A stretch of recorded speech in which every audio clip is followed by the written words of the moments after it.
네, 블루캠프 오늘은 조응천 더불어민주당 의원과 함께하는데요. 전화로 만나보도록 하겠습니다. 나와 계시죠? 네, 조홍천입니다. 네. 어제 국정조사 특위 첫 현장 조사가 있지 않았습니까? 의원님도 네네. 특위위원이신데 여쭤볼 게 좀 네, 몇 가지가 있는데 일단 국민의힘 특위위원들도 함께 했잖아요. 어제. 네, 되게 네. 화기애애했습니까? 분위기는? 뭐 화기애애했다기보다 국민의힘 의원님들도 뭐 상당히 열의를 가지고 열심히 하시려고 하는 뭐 그런 느낌 받았습니다. 그렇군요. 제가 이제 질문 네, 드린 것은 뭐 이제 사퇴 선언을 하고 뭐 이런 그 이전에 이제 진통이 좀 있었기 때문에 어땠나 싶어서 한번 좀 질문을 드려봤고요. 예. 자, 현장 조사를 했는데 소감이 어떠셨어요? 첫 번째 현장 조사를 끝내고 난 다음에. 일단 지금 남은 시간이 20일이 채 안 되잖아요. 예. 예. 통상 국정조사는 한 60일 정도를 기간으로 가지고 하는데 지금 한 18일 정도 남았기 때문에 뭐 마음이 너무 촉박하죠. 특히 우리 민주당으로서는요. 네.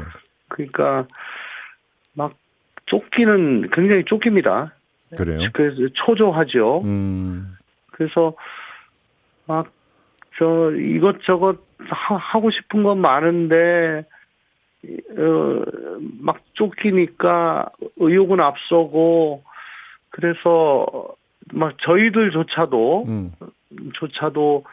이막 뒤엉키는 막 그런 분위기 그런 느낌. 그래서 어쨌든 이 현장 조사라는 것이 기관 보고 내지는 청문회를 준비하는 그런 단계이긴 하지만은 좀 더 빨리 좀 이게 정상화되고 시작됐으면 어땠을까 하는 그런 아쉬움이 정말 컸습니다. 근데 어차피 그건 지나간 일이고 그러면 그러니까 네. 출발하면서 기간을 좀 미리 연장하면 안 되는 겁니까? 아유 그래도 뭐 지금 개문 발차했다가 저 국회의원 의원들이 들어와 가지고 같이 하는 것 자체가 네. 일단은 뭐 정말 뭐 그 자체가 고마운 거기 때문에 일단은 해보는데 네. 하다 이건 도저히 물리적으로 불가능하다. 그것도 여당도 이제 인정하는 그런 상황이 되면은 뭐 연장 얘기가 자연스럽게 나오겠죠. 오늘이 12월 22일이고 지금 그 1차 기간은 1월 7일까지고 내년. 네. 이게 아니 가장 기본 일정이나 제대로 소화가 되겠어요 이래가지고. 일단은 계획을 뭐 하루 건너 하루로 계속 잡았습니다. 예. 근데 보고서 쓸 날짜도 안 나오고요. 네. 예.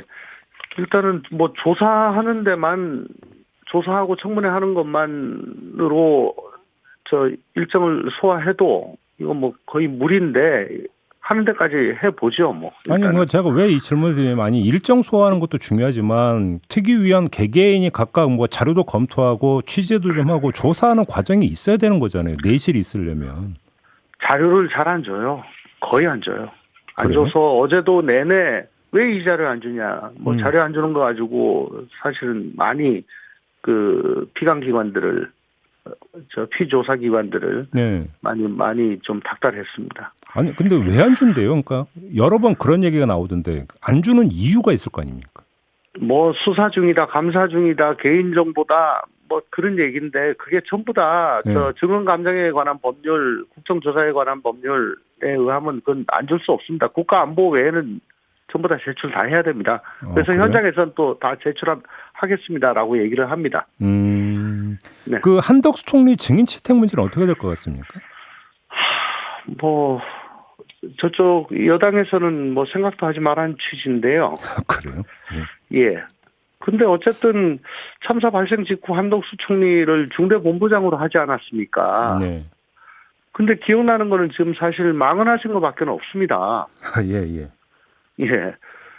중대본부에서 사실 컨트롤 타워가 돼가지고 질서 있게 수습을 했어야 되잖아요. 예, 그 점도 상당히 중요한 포인트인데, 네. 뭐 그거 전혀 없이 정말 우왕좌왕했고 근조 표시 없는 리본 돌려가지고 갖다 붙이고 뭐 참사 못 쓰게 하고 뭐 이런 거밖에 기억이 안 나잖아요. 네. 저는 증인으로 해야 된다고 생각합니다. 그래요. 근데 아무튼 국민의힘은 생각도 하지 말라 이런 입장이라는 거예요. 아마 네, 그런 것 같습니다. 한덕수 총리 이야기 나왔으니까 어제 오늘 계속 그러니까 지금 그 입길에 오르내리고 있는 시민 분향소 찾다가 그냥 돌아갈 때 무단횡단한 거 있지 않습니까? 예. 어떻게 평가하세요, 의원님은? 아마 먼저 좀 머쓱하셨고 그래서 돌아서서 그 자리를 피하고 싶은데 그 유튜버들이 계속 휴대폰 들이대면서 질문이 쏟아지니까 조금 마음이 다급하신 거 아니었나 뭐 그렇게 생각합니다. 근데 어제 총리실 해명은 그 현장에 나오는 경찰 지시에 따라 건넌 거다 또 이렇게 해명을 했던데요, 보니까. 글쎄 교통경찰관은 없었던 것 같은데요. 영상 안에. 예. 그 사복 경찰이 교통 통제하고 교통 지시하고 이러지는 않죠. 사복경찰관이 지시를 할 수가 없죠. 도로교통법상에 의하면 정복경찰관, 교통경찰관의 지시에 따르게 돼 있죠. 그러니까요. 네. 알겠습니다. 그 같은 당의 신현영 의원 닥터카 탑승 논란이 있지 않습니까? 아무튼 이것 때문에 그 특위위원을 사퇴를 했는데 일단 적절성은 어떻게 평가를 하십니까, 의원님은? 뭐 의혹이 좀 앞서지 않았나. 예, 절차가 좀 무시된 점이 없지 않았나. 근데 저는 솔직히 앰뷸런스와 닥터카의 차이가 뭔지를 사실 잘 모르는데요. 네. 예, 잘 모릅니다. 근데 복지부에서 실태조사 한다고 하니까 뭐 진상이 나오지 않겠나. 그거 보면 뭐 명백하게 밝혀질 거다. 그렇게 그 정도로 생각합니다. 근데 아무튼 국조특위위원을 사퇴했는데 다른 의원이 그러면 차원나 어떻게 되어 있습니까? 다른 의원 뭐요? 아니 그러니까 신현영 의원이 국조특위위원을 그러니까 사퇴를 했으니까 다른 의원이 그 자리를 이제 대신 해야 되잖아요. 지금 오영환 의원이 합류를 한 겁니까? 네, 오영환 의원요. 예, 소방관 출신입니다. 네. 예, 그렇게 된 거군요. 그렇게 정리가 된 거고. 네. 알겠습니다. 당내 문제 좀 여쭤보겠는데요. 네. 저희가 어제 그 복당이 허용된 박지원 전 청와대 비서실장과 인터뷰를 가졌는데 네. 이재명 대표의 혐의가 입증되는 지점이 아무것도 없는 만큼 당당하게 싸워나가야 한다. 이런 요지의 말씀을 주시던데 어떻게 평가를 하십니까, 의원님은? 예. 뭐 혐의가 입증된 게 없기 때문에 이재명 대표가 당당하게 싸워나가시기를 원합니다. 뭐 당이 당당하게 싸울 일은 아니죠. 예. 예. 그런 말씀이시고. 네네. 근데 의원님께서 바로 이재명 리스크에 대해서 당과 분리 대응한다 이런 말씀을 이제 계속 해 오셨는데. 네네네. 김남국 의원이 이런 주장은 극소수다. 이렇게 또 평을 했던데요. 이 평에 대한 입장은 어떤 겁니까? 김남국 의원의 그런 주장이 극소수입니다. 예. 그래요? 예. 김남국 의원 같은 생각을 하는 분이 극소수란 말씀이십니까? 아니 그런 말씀을 하시는 분이 극소수라고요. 그럼 그런 생각을 하는 분은? 지금 당 지도부를 구성하시는 분들하고 뭐 김남국 의원 같은 분들 그리고 뭐 조금 더 계시죠. 예. 그래요? 네. 근데 그냥 이거저거 떠나서요. 그냥 한번 대놓고 여쭤보겠는데 계속 그 언론 보도 이런 게 계속 나와서 드리는 질문인데요. 네. 그러니까 뭐 당의 대응과 이재명 대표 본인의 대응이 분리가 돼야 된다 이런 이야기는 계속 나오는데 이게 그러니까 또 친명 대 비명의 구도 이런 식으로 언론은 계속 묘사해서 보도를 하고 있지 않습니까? 그러면 언론이 이런 묘사를 그냥 인용을 해서 질문을 드리면 이른바 비명 쪽에서 나중에 가면은 집단 행동도 할 수 있다라는 이야기로 연결이 되는 겁니까? 어떤 겁니까? 이게 지금 뭐 나중에 집단 행동을 염두에 두고 이렇게 지금 말씀을 드리는 게 아니고, 지금 우리 당이 지금 계속 위축되고 있잖아요. 힘들어지고 있잖아요. 네. 윤석열 대통령, 윤석열 정부, 여당이 집권 이후에 사실 저렇게 잘 못하고 있는 경우를 잘 못 봤습니다. 그럼에도 불구하고 지지율이 계속 올라가고 있습니다. 예. 그 이유는 저희가 뭐 단일 대우로 뭉치지 않아서라고는 생각하지 않습니다. 오히려 몇 번 계속 말씀드리지만 전국 단위 선거에서 연거푸 패하고도 반성과 혁신을 하지 않고 비전과 리더십을 보이지 못하고 있기 때문입니다. 네. 그런데 우리가 살 길은 제가 말씀드린 이 길인데 그 길로 가지 않고 자꾸 거꾸로 가고 있기 때문에 그래서 이렇게 가야지 우리 당이 다시 살아난다.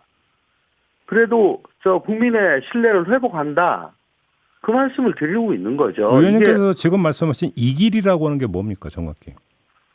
아니 그러니까 저희가 국민의 신뢰를 회복하고 다시 저 다가오는 총선이라든가 네.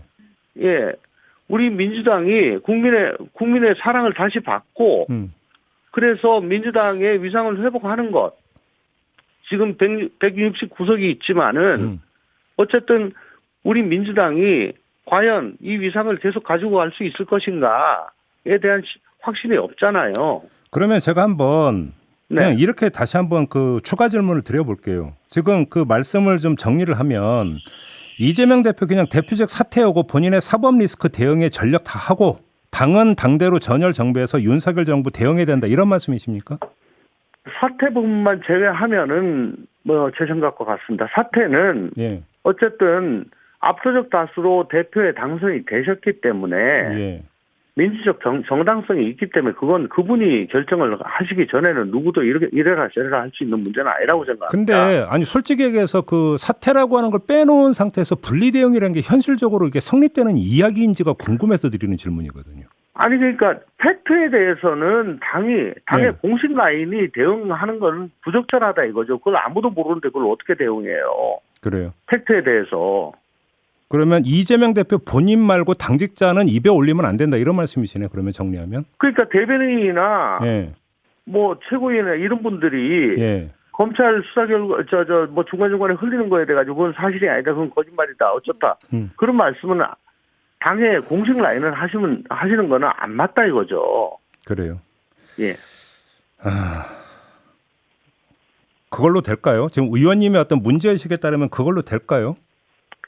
저는 그래도 저 당이 더 이렇게 분열하지 않고 그래도 소위 말하는 단일 대우로 갈 수 있는 이게 유일한 길이라고 생각합니다. 알겠습니다. 좀 다른 문제 좀 여쭤볼게요. 네. 과거 이제 그 공직기관 비서관도 지내시고 했기 때문에 뭐 누구보다 잘하실 것 같은데 지금 보도에 따르면 총리실 공직감찰반 기능을 부활하는 방안이 검토되고 있다는 보도가 있었는데요. 네. 이 공직감찰반이라는 게 이제 과거 감찰반으로 불렸던 그거 이야기하는 거 맞는 건가요? 그렇죠. 공직윤리지원관실이라고 MB 때 있었죠. 기억하시나 모르겠습니다. 그때 민간인 사찰하고 민간인 사찰하고 막 그래서 되게 시끄러웠고 이용호 그 청와대 고용노동비서관이 뭐 내가 몸통입니다 뭐 그랬던 예 그게 이제 그때 문제가 돼가지고 복무관리관실로 바뀌었죠. 어쨌든 국무조정실에도 그 기능이 있기 때문에 그걸 지원하기 위한 조직입니다. 그리고 좀 축소가 되고 좀 업무가 조정이 되긴 했지만 지금까지 계속 이어져 왔는데 거기에 경찰, 검찰, 국세청 뭐 이런 직원들을 좀 보강해가지고 좀 키운다 이런 뜻으로. 그러니까 말 그대로 부활이 아니라 보강인 거잖아요. 그러면. 네네. 근데 그 이 시점에 보강을 해야 되는 이유를 뭐라고 파악을 하세요, 의원님은? 어쨌든 윤석열 대통령이 집권 초기에 민정수석실을 없애고 대통령실은 더 이상 사정 컨트롤 하지 않겠다, 특감반 이런 거 두지 않겠다라고 뭐 그걸 아주 크게 강조를 했죠. 지금 뭐 공무원 조직이 움직이지 않는다. 뭐 이런 얘기도 좀 많이 나오고 어떻게든 아멘 감찰은 좀 해야 되겠는데 대통령실이 직접 할 수는 없고 그러니까 기존의 조직에다가 소위 말하는 선수들을 투입해가지고 매기 효과를 좀 노리려고 하는 것 같습니다. 근데 지금 이 문제가 MB 때를 보시면은 공직윤리지원관실의 경우에는 철저히 이게 총리실하고는 분리가 돼가지고 이게 움직였습니다. 거의 청와대 무슨- 직할이었죠, 사실상. 예. 예, 이게 박영준 국무차장의 직할이었고 총리실은 뭐 전혀 배제돼 있었어요. 네네.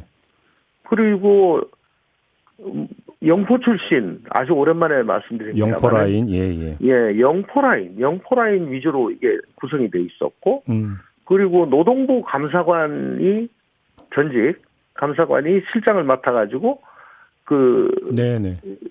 고용노동 비서관한테 지휘를 받고 뭐 이렇게 돼 있었잖아요. 예. 그러니까 이것도 자칫 소속만 총리실에 있을 뿐이지 대통령실의 지휘를 받고 대통령실의 의중에 따라 움직인다면은 뭐 그게 소속이 어디에 있건 간에 이건 대통령실이 특감반 운영하는 거하고 뭐가 다르냐. 즉 뭐 지금 대통령실에 나가 있는 전직 검사 출신 뭐 공직기강비서관, 뭐 네. 법률비서관 이런 분들 계시지 않습니까? 네. 이런 분들과 링크가 돼가지고 지휘를 받는다면 특감반이랑 똑같은 거죠, 뭐. 아, 그래요? 네. 근데 지금 그러면 이 기능을 보강하는 이유는 조금 전에 의원님께서 공직사회가 안 움직이고 있다고 말씀을 하셨는데 바로 그것 때문이라고 보는 겁니까? 뭐, 그건 뭐, 좀, 긍정적인 이유일 거고요. 네. 예, 뭐, 부정적인 좀 음습한 이유로 되면 뭐 한도 끝도 없겠죠. 예를 들면 음습하다는 게 어떤 뜻으로 하시는 말씀이세요? 예를 들어서 뭐 MB 정부 때 뭐 민간인 사찰 비슷한 뭐 이런 것들을 지금 염두에 두고 하시는 말씀이십니까? 아니, 그러니까 이게 민간인 사찰까지는 안 가더라도, 네. 뭐, 감찰이란 것이 이게 뭐, 이용하는 사람, 운용하는 사람에 따라서는 이게 굉장히 폭이 넓습니다. 수사와는 달리. 예, 이게 뭐 어떤 형사소송법상의 절차를 다 준용을 하는 것도 아니고요. 그래서 목적이 정당하지 못할 때, 그래도 이거는 우리 정권, 우리 대통령을 위해서는 꼭 필요한 거다라고 똘똘 뭉쳐가지고 이 조직이 굴러갈 경우에는 나중에 큰 문제가 될 수가 있죠. 그럼 시간이 다 됐기 때문에 짧게. 그러니까 지금 국정원 신원조사 기능을 강화한다는 이야기 나왔고, 그다음에 국군 방첩사령부 시행령 내용에 보면은 또 여기서도 민간 쪽을 조사할 여지가 남겨졌다는 좀 논란 빚어지고 있는데 같은 맥락으로 읽어야 되는 겁니까? 어쨌든 한쪽을 바라다 보는 것 같습니다. 한 방향을. 아, 그렇다. 네. 경로는 달라도 바라보는 지점은 똑같다. 네, 비슷한 것 같습니다. 그래요. 네. 알겠습니다. 그리고 의원님이 우려하는 그 지점이라고 하는 게 정권 비판하는 그쪽, 이걸 지금 바라보고 있다고 그렇게 해석을 하시는 겁니까? MB 때 그 느낌, 저희가 느꼈던 그런 느낌 비슷한 것 같습니다. 좀. 민간인까지는 안 가더라도요. 예. 어쨌든 예. 알겠습니다. 자, 오늘 말씀은 여기까지 듣도록 하겠습니다. 고맙습니다, 의원님. 네, 감사합니다. 조홍천 더불어민주당 의원이었습니다.